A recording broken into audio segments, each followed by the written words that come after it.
Welcome to the monthly market report of August of 2022. My name is Gloria Hack, and I'm thrilled to be going over with you what's happening in real estate. So hang on.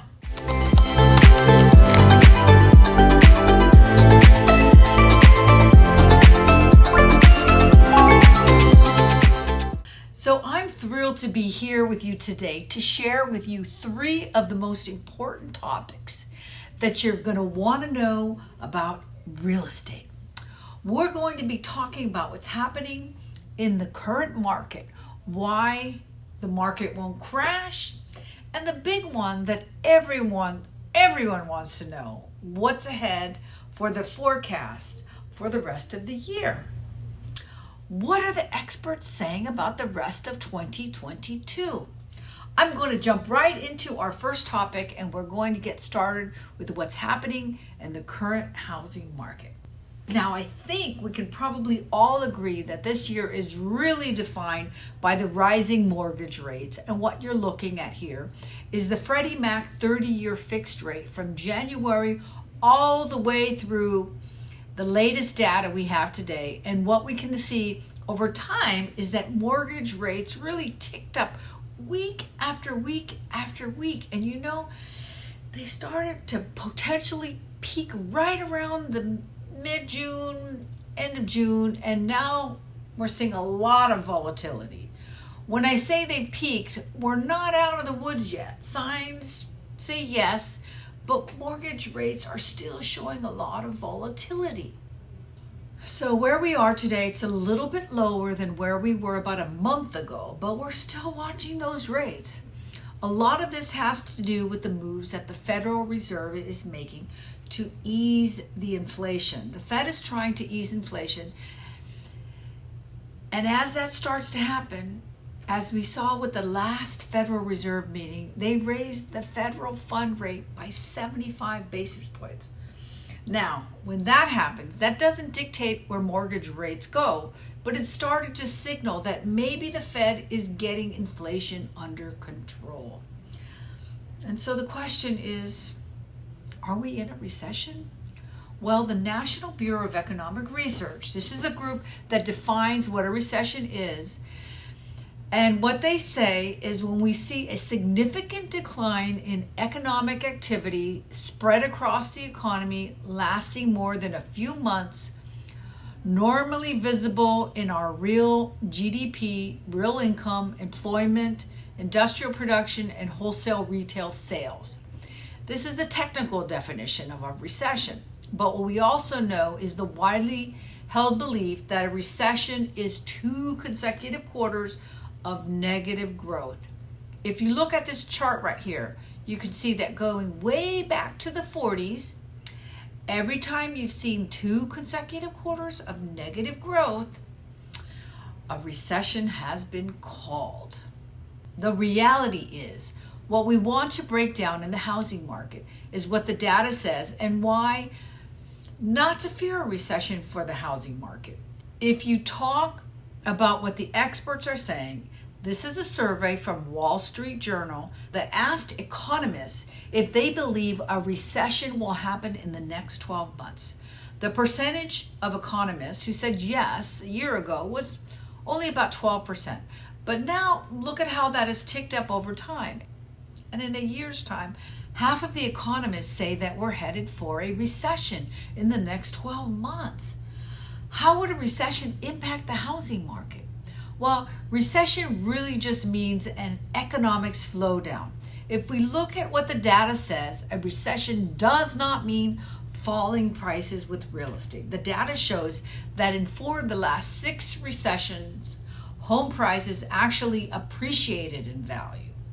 Now, we all remember 2008 when home values lost nearly 20% of their value, but that's really a very fundamentally different place than where we are today. The market is drastically different. A recession also means falling mortgage rates. Now, as we look at the data about what's happening with mortgage rates over the past 6 recessions, those have also declined. That's what you can see here. This is the decline, the percentage point decline in mortgage rates over the last 6 recessions. Those buyers who have been maybe paused in the process or stepped out of the home buying process because they've been priced out because of high mortgage rates. Well, mortgage rates declining could be a very good thing for them. And if we look at this graphically, what we can also see is a combination of data from Freddie Mac and mortgage specialists. It shows how from the peak of the recession to the trough, each of those yellow boxes that you can see across this graph, how mortgage rates have fallen in recessionary times. Now, this doesn't indicate exactly what will happen every single time, but we can learn from what history shows us. And I think this quote from Fortune really helps as well. It says, quote, "Over the past 5 recessions, mortgage rates have fallen on average 1.8 percent points from the peak seen during the recession to the trough. So top to bottom, and in many cases, they continue to fall after the fact, as it takes some time to turn things around, even when the recession is technically over," end quote. This may be a great time for buyers to jump back in, and it may be one of the reasons why housing actually helps us into this soft landing that we keep hearing about. With that in mind, let's talk about another big question that's on everyone's mind, and it's about a housing crash. What I'm going to break down to you is why the housing market won't crash. And I think that the heart of this is the inventory. There are 3 places where inventory comes from. It comes from existing homeowners or current homeowners listing their homes, putting them up for sale. It comes from new construction, newly built homes coming into the market, and it comes from potentially distressed properties, short sales, and foreclosures. In 2008, we had an oversupply of homes on the market, and today we have an undersupply. Anytime there's an oversupply of homes, more homes available than buyers who want to buy them. We've talked about this a lot in the past, but that's what causes prices to fall. Now, we don't have enough homes for sale in this market. This is a look at existing inventory, and today the total housing inventory registered at the end of June, the latest data that we have, was 1.26 million units. Now, if we look at that from a month supply, that's what you're seeing right here. Unsold inventory today is at a 3-month supply. That little green bar that you can see over on the right, now compare that to the red bars. That's the oversupply that we had during the housing bubble when the market crashed. That's because we had more homes on the market than we had buyers to buy them. We have the exact opposite today. And if you look at this comparatively, where we are today is nowhere near the oversupply that we had last time. A typical neutral market is 6 to 7 months of supply of inventory. We don't even have half of that at this point. Although we know that this number is growing, and we're keeping our eye on that because more inventory is coming to the market. That's the tip up we're seeing this year. We certainly aren't anywhere near where we could potentially see the market crash because of so many homes coming onto the market. Now, the other place where inventory comes from is new construction. This is a look at monthly new residential construction, and we've broken it down into 4 stages of construction. Building permits and housing starts, those are our leading indicators that tell us where the market is headed. And then on the bottom, under construction and housing units completed, those are the lagging indicators, what's happened so far. And what we can see in terms of the leading indicators, the 2 at the top, permits and starts, those are slowing down from May to June.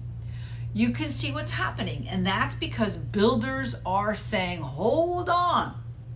We're seeing mortgage rates rise. We're seeing that soften. We're not going to overbuild. we're not going to get started on more homes than we know we can complete. They're really being cautious right now. And while we've had 14 years of undersupply of newly constructed homes built in this country, they're not going to overbuild at this time. That's the little tick down that you can see slowing there.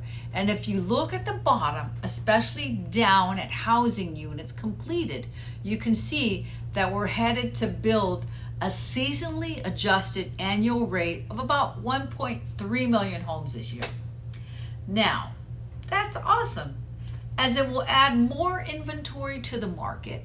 It will help really create some options for more home buyers. Now, the third place where the inventory comes from is foreclosures or short sales or distressed properties. The reason we're not going to be seeing a flood of foreclosures, a big part of that is because lending standards are under control. When the housing bubble burst, we had much looser lending standards. Well, they've tightened up significantly, and what this graph shows, this is the Mortgage Credit Availability Index, and it shows the higher the green line is, the easier it was to get a loan. What you can see in 2006, 2007, it really peaked where we used to joke that it was harder to not get a loan than to get a loan. It was much easier for someone to secure a home loan, and that created inflated demand, and many millions of people were foreclosed on in their homes because they weren't coming to the table as a real qualified buyer, and they weren't able to repay their loan over time. Now you can see that green line really drops off 2008, 2009. That's when lending standards really tightened. That's when they were required to have a more qualified buyer. Those who are securing home loans today, you can see that green line hovering along at the bottom, are much more qualified buyers, more likely to repay their loans and not go into foreclosure.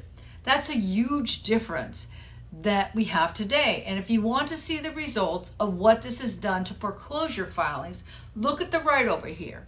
This is U.S. properties with foreclosure filings. It shows foreclosure activity by the year. You can see those red bars are when we had over 1 million foreclosures per year. 1 million foreclosure filings per year in the housing market. And the lending standards tightened. This made a drop down consistently starting especially in about 2011. Fewer and fewer foreclosures every year in this country.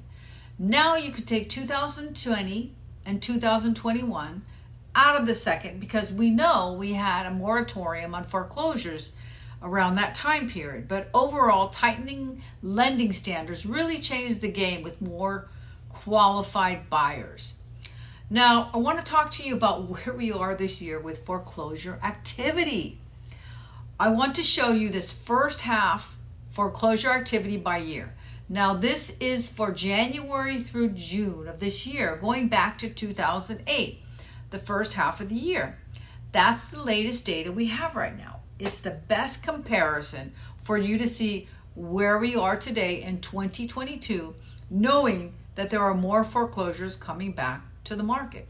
It's not a flood of foreclosures because what you can see is 2022 over on the right has under 165,000 foreclosure filings this year so far. We can compare that back to 2020, pretty much on par with 2021, not even as much as we had in 2018 or 2019. This slide shows that 36% of mortgages coming out of forbearance were actually paid off, brought current, all set, people staying in their homes, no issues whatsoever, just walking away from forbearance, staying in their homes. And that's huge. That's awesome. But what's even more important is if you look at the blue section, 45% were workouts or repayment plans. People were able to do modifications, loan deferrals, they went back to their banks and they changed their situation. This is the opportunity that homeowners didn't have in 2008. that they have today, a way to work out a plan where they don't have to lose their homes. Banks were up and down. It seems like banks didn't want to have to do forbearance programs again, and they changed the game. What this really shows is if you put the green and the blue together, that 4 out of every 5 homeowners coming out of forbearance are just fine. They're staying in their homes. They worked out a plan with their banks. They paid off their loans. Now, there is that orange section of those who are still in trouble. Unfortunately, 70% have low loss mitigation plan coming out of forbearance, and that's created some concerns. But truly, those homeowners with today's growing equity and appreciating values have enough equity to be able to sell their homes and make a move and avoid the foreclosure process. Right now, we only have about 400,000 homes that are actually in forbearance. And of course, we don't want any of those to go to foreclosure. But even if they did, even if all of those homes, or even if those homeowners all sold their homes, we have such an undersupply of homes on the market today that they'd be scooped up instantly, and it wouldn't cause a crash for the market. Well, we're seeing more foreclosures this year. That's because we didn't have any in 2020, and we didn't have any in 2021, roughly. We're seeing some of those come into the market, but certainly not like we did when the housing market crashed. I think if you look at this perspective, the 3 places where inventory comes from today, if you look at months inventory of homes for sale, even if we have homes coming from all 3 of those places, we're still in a seller's market. That's the green line down on the bottom. You can see where it says today, right in the center, that inventory line is rising. It is climbing, and that is great news for the housing market. But nowhere near those 2008 to 2010 regions where we truly had an oversupply of homes on the market that caused housing market to crash. Now, we've talked a lot about where the housing market is today and why it won't crash. But I think one of the big questions on everyone's mind is what's ahead for the rest of 2022? So let's dive into what the experts are forecasting, what they're saying for the rest of the year. Well, we started this conversation today talking about how mortgage rates have been rising since the beginning of the year. And I think one of the big things everyone wants to know, where are mortgage rates projected to go? So the chart is a look at the mortgage rate projections that were just released in July from Freddie Mac, Fannie Mae, MBA, and NRA. Now, if we look at these across the board, we can average them all out over each quarter. And that right column shows the average of all 4. What it's telling us, it's really saying that mortgage rates are projected to kind of hang in this steady space, right, about where we are about right now. Mortgage rates being a little more stabilized next year.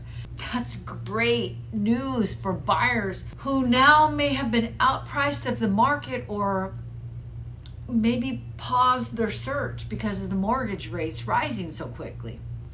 And I love this quote from CBS's Joel Kahn from the Mortgage Bankers Association. It says, quote, "There could be a potential silver lining for the market," he added, "as stabilizing mortgage rates and rising inventory may bring back some buyers to the market during the second half of the year," end quote. This is great news for buyers.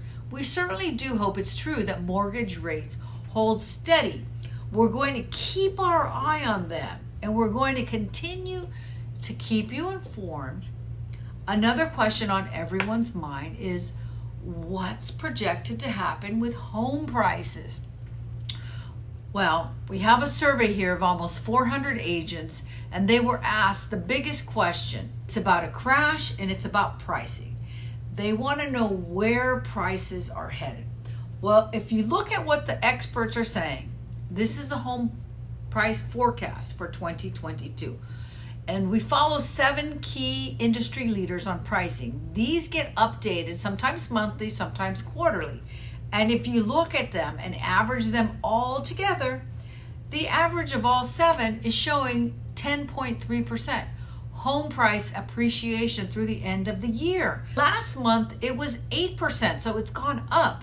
As we look at this year, we are certainly seeing a slowing, a decelerating price appreciation. Last year, we saw an average of 15% according to Core Logic, where homes appreciated by 15% nationwide. In our market in South Florida, homes appreciated by 20%. Nationwide, in most markets, experts are saying an average of 10.3% appreciation moving forward. According to Mark Zandi and Moody's Analytics, he says, quote, "I don't think the national housing prices will decline in a meaningful way, but there will be some price declines across the country," end quote. Every area is distinct. Some prices may decline in parts of the U.S., but because we're in South Florida and this area is highly desirable, I don't see prices declining anytime soon. Overall, because of our undersupply compared to demand, experts are saying continued appreciation through the end of this year. The other question that's on people's minds is, what does this mean for home sales? We've seen a little bit of slowing in the pace of home sales. We've seen a softening in the buyer demand due to those rising mortgage rates.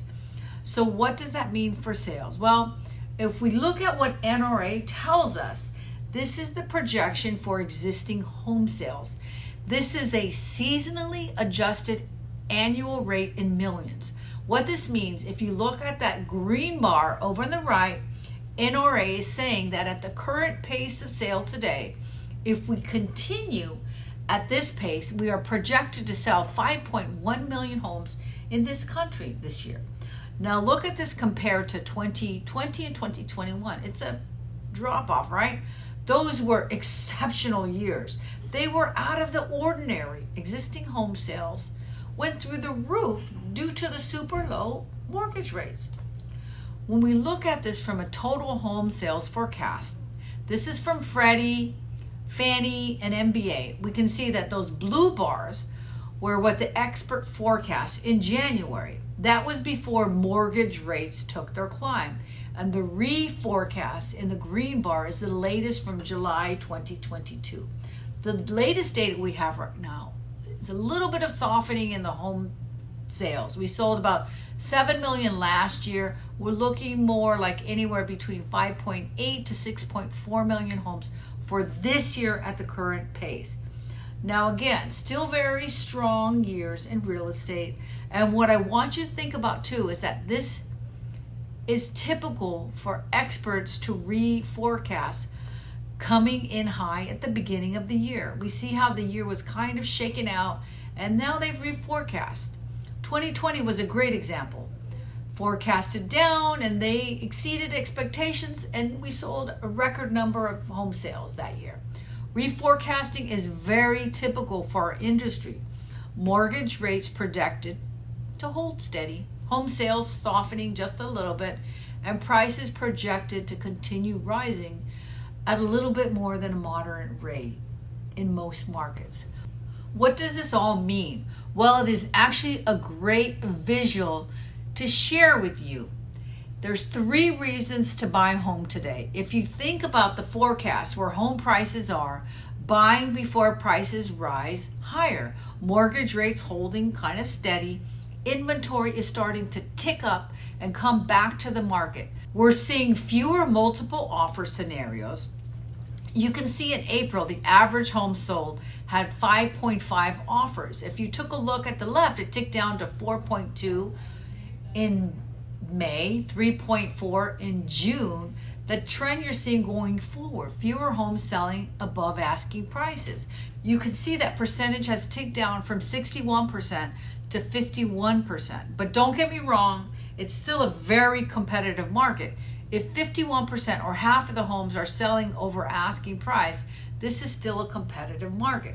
But a better time for buyers to jump in if they're ready to find a home, and supply of homes for sale is growing.